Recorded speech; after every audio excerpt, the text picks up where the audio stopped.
Bengali x मुस्लिम साहब, सबसे पहला सवाल आपसे, आप अपने बारे में बताएं। बचपन से लेके जब तक आप मुस्लिम थे, वो सफर आपका कैसा रहा? क्या आपने पढ़ाई की? कैसा माहौल रहा? आपके घर वालों का क्या माहौल रहा? कितने कट्टर मुस्लिम थे आप? और कितना इस्लाम को फॉलो किया, जब तक भी आपने फॉलो किया? वहां तक का सफर हमें बताइए, फिर आगे आपसे अगला सवाल किया जाएगा।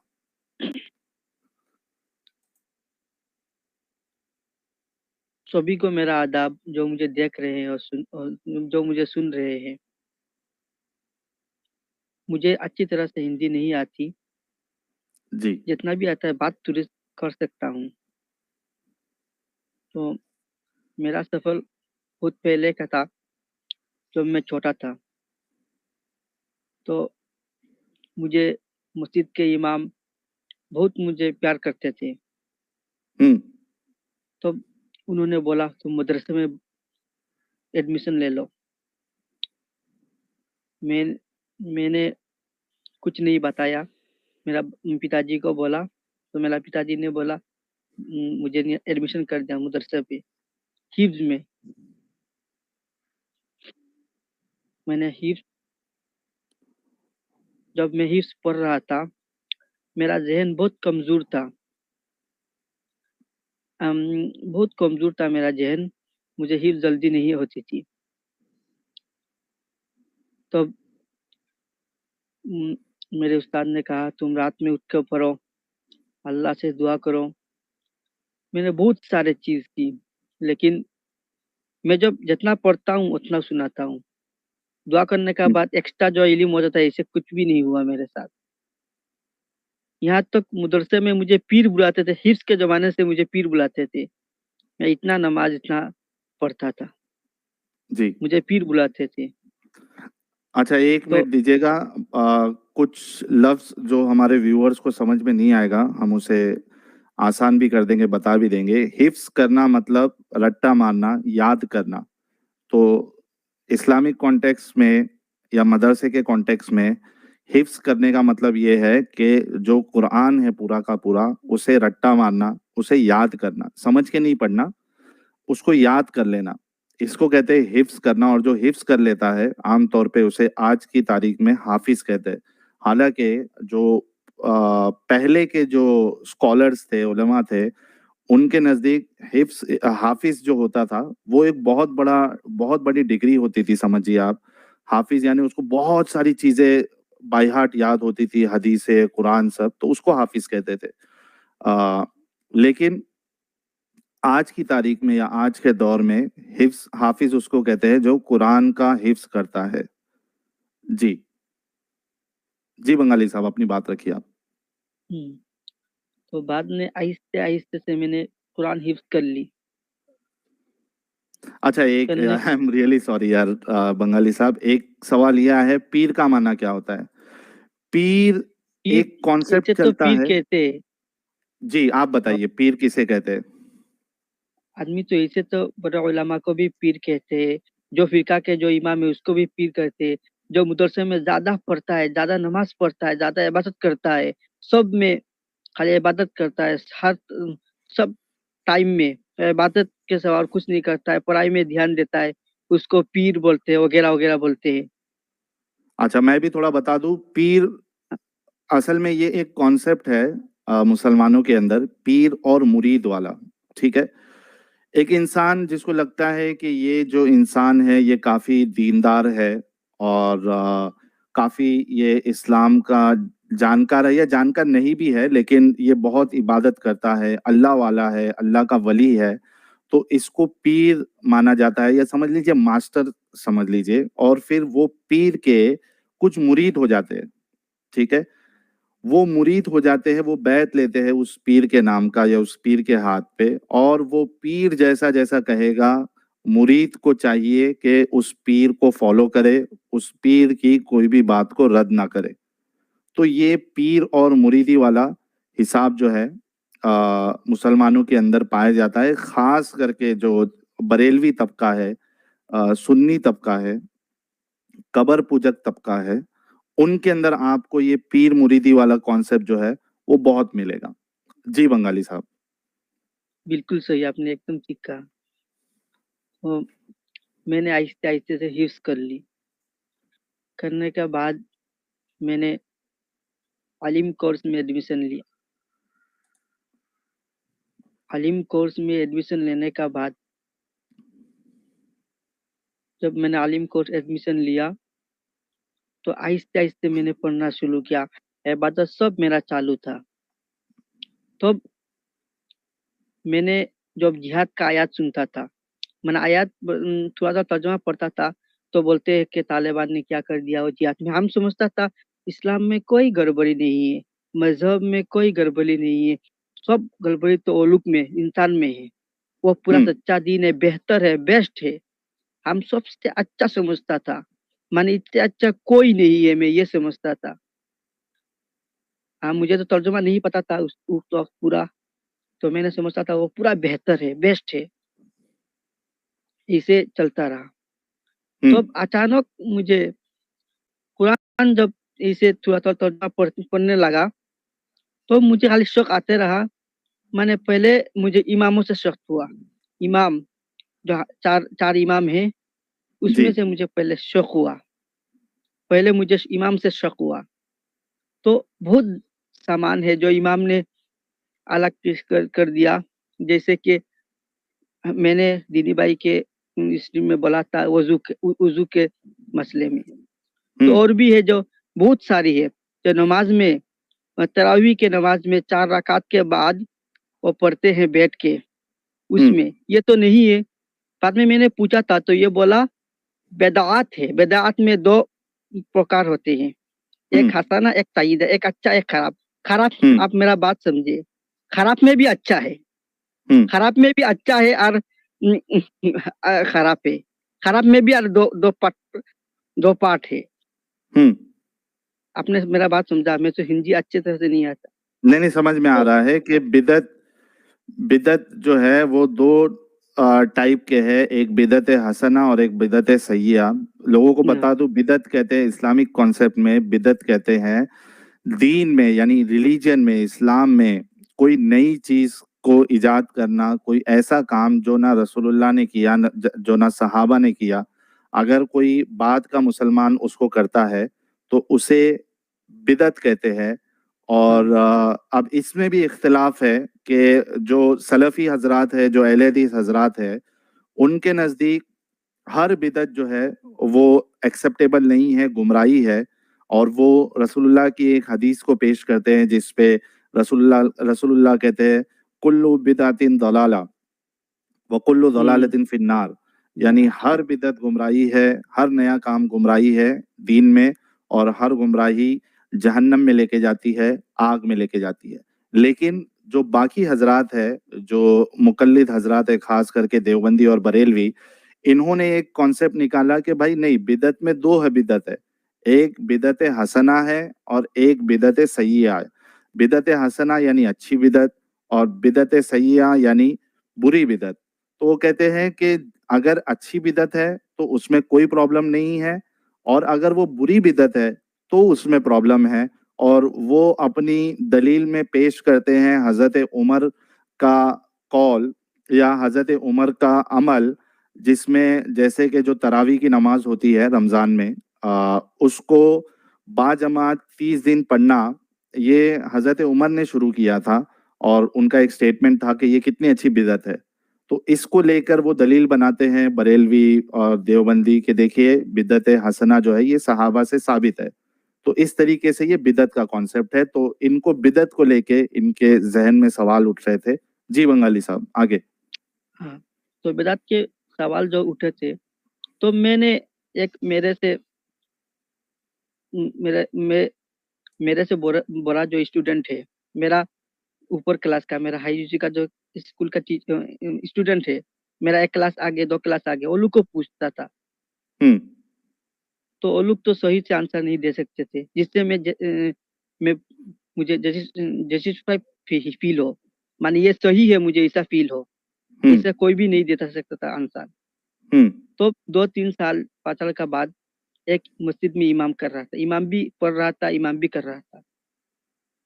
तो अब जाके मेरे सामने एक बड़ा मस्जिद था, उसका इमाम भी बहुत इल्म वाला था। तो मैंने जाके उसको पूछा, आप मुझे गालियां देंगे? उसने बोला नहीं देंगे, नहीं देगा। आप मुझे काफिर कहेंगे? उसने बोला इससे क्या है तुमको मैं काफिर बोलूं? आप बोलेंगे? बोले हमको एक सवाल आपसे है, खाली हमको जानना है। हम्म। एक दिन उसको पूरा अच्छी तरह से बात की उससे। उसका बात का दिन 2 नंबर दिन जाके उसको बोला, इमाम साहब मुझे ये नहीं समझ आ रही है, मुझे समझा कर दो। एक दिन बात की ठीक तरह से, 2 दिन बात की, इसके बाद 3, जब उसने मुझे आंसर नहीं दे सका तो मैंने खाली जवाब देते रहा। मैं सवाल करते रहा, जो बोलते हैं उसका उल्टा मैं सवाल करता हूँ। इसके बाद मुझे काफिर बोल दिया। अच्छा, सीधा मुझे काफिर बोल डायरेक्ट दिया आपको इमाम ने? डायरेक्ट काफिर बोल दिया मुझे। हम्म। बाद मैंने बोला, इमाम साहब काफिर तो किसको कहते हैं? जो एक तरह से देखा जाए तो हिंदू को भी काफिर नहीं कह सकते, क्योंकि जो हिंदू तो मुश्रिक कहला जाता है हिंदू को एक तरह से। हम्म। मैंने बोला मैं तो किसी दूसरे मजहब का नहीं हूँ, मैं तो इस्लाम का हूँ अभी भी। मुझे सिर्फ जानना है, हम्म। मुझे सिर्फ एक चीज जानना है, ये क्या चीज है, मुझे ये सिर्फ जानना है। तो उसने बोला तुम्हारा इल्म कम है, तुम अभी जाओ, तुम नहीं समझोगे ये सब, जब पूरा पल लगो तब समझोगे। इसका बाद मैंने उसके साथ बात नहीं की, अभी तो उससे मेरा बात नहीं हुआ। इसका बाद मेरा आस्ते आस्ते फिर क्या वो मैंने सवाल थे जो आपने उस इमाम को पूछे, जो वो इस हद तक चला गया कि वो उसने आपको काफिर कह दिया? कुछ बता सकते हैं हमारे दर्शक को? पूरा काफिर मुझे पूरा घोषित कर दिया। क्या बताऊं आपको, समझा नहीं क्या बोलूं, मैंने किस लिए मुझे काफिर बोला ये बोलूं। जी। जी हाँ, आपके क्या सवाल थे? आपने क्या वो सवाल इमाम को किए थे पहले मैंने जिस सवाल बुनियाद किया, जो पे? मेरे पहले जो सवाल था उर्दू हम्म। के मसले में। हम्म। तो या अय्युहा बिस्मिल्लाहिर्रहमानिर्रहीम औज़ु बिल्लाहि मिनश या अय्युहल्लज़ीना आमनू इज़ा कुमतुम इलस्सलाति फग़सिलू वुजूहकुम व अयदियकुम इलल मराफ़िक़ि वम्सहू बिरुऊसिकुम व अर्जुलकुम इलल कअबैन। हम्म। वुजू के मसले में जो मसला आता है कुरान में, सूरह माइदा में। हम्म। सूरह माइदा की 5-6 आयत होगी, 5 या 6 नंबर आयत होगी। उसमें बताया वुजू के मसले में जो हम्म। सरह का बात आया है। एक माथा को, एक सर को चार हम्म। चार से डिवाइड कर ले तो 4 भाग होता है। हम्म। तो हमारे इमाम के नजदीक 4 भाग के 1 भाग मुसह करना फर्ज है। हम्म।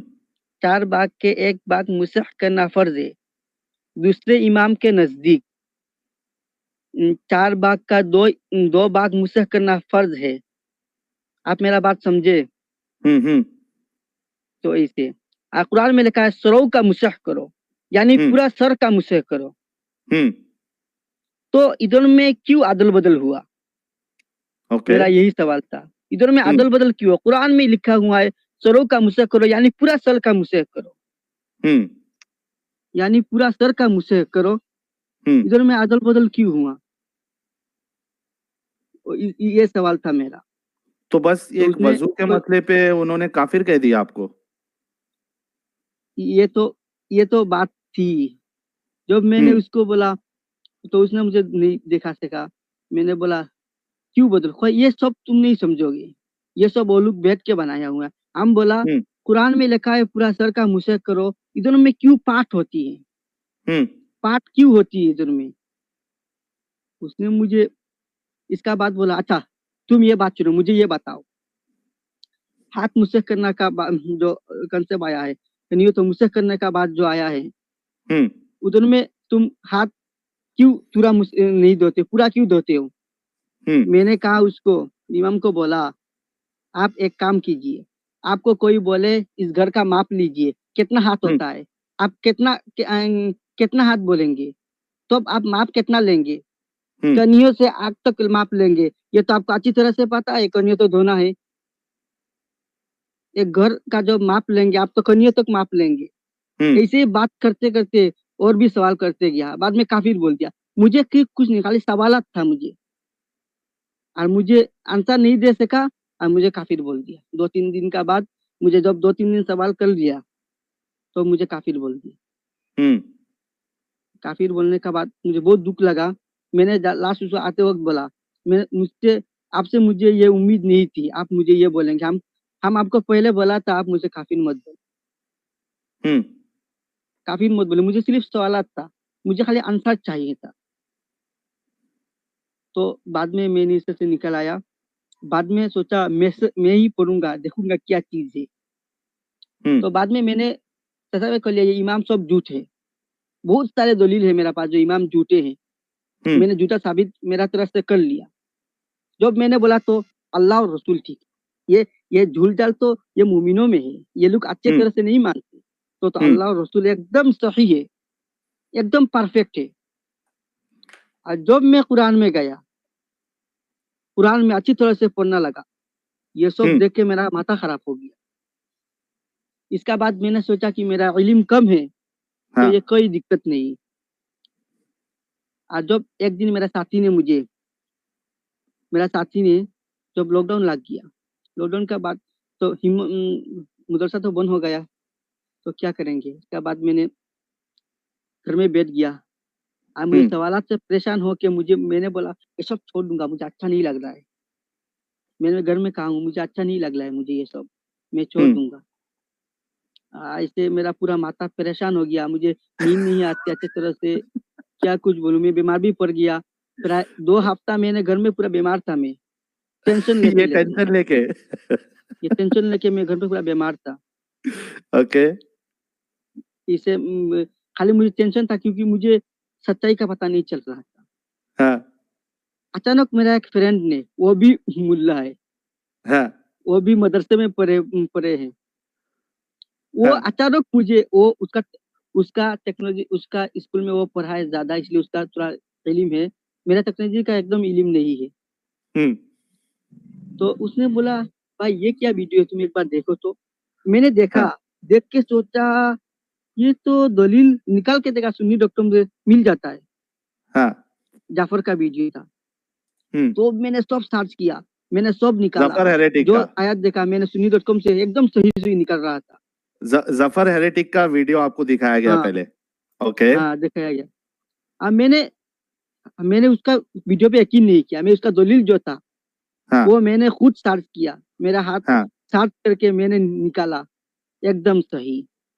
और मेरा साथी है, मैं जो नहीं सकता था, मेरा साथी को बोलता था वो निकाल के दो मुझे, वो मुझे लिंक भेज देता था, निकाल के दे देता था। इसका बाद मैंने सोचा ये तो सब झूठ है। इसका बाद और 4-5 दिन मैंने नहीं सोया, मेरा पूरा नींद हराम हो गया। मैं देखते देखते देखते देखते देखते सर्च करते करते पूरा नींद पूरा मेरा हराम हो गया। हाँ इसका बाद मैंने फैसला किया ये हाँ सब झूठे हैं, हाँ ये सब झूठे हैं।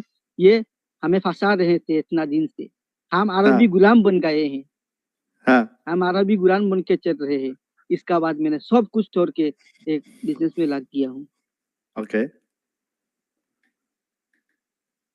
अच्छा, तो मतलब ये रिसेंटली हुआ है, ये लॉकडाउन के बाद ये जो भी आपका माथाफोड़ी हुआ है और आप बीमार पड़ गए और आपकी नींद हराम हो गई रातों की, ये सब लॉकडाउन के बाद या लॉकडाउन के वक्त में ये सब हुआ है और लॉकडाउन उसके में बाद फ्री फिर था, आप, उससे मेरा स्टार्ट हो गया। हाँ, पूरी तरीके से फिर आप निकल गए।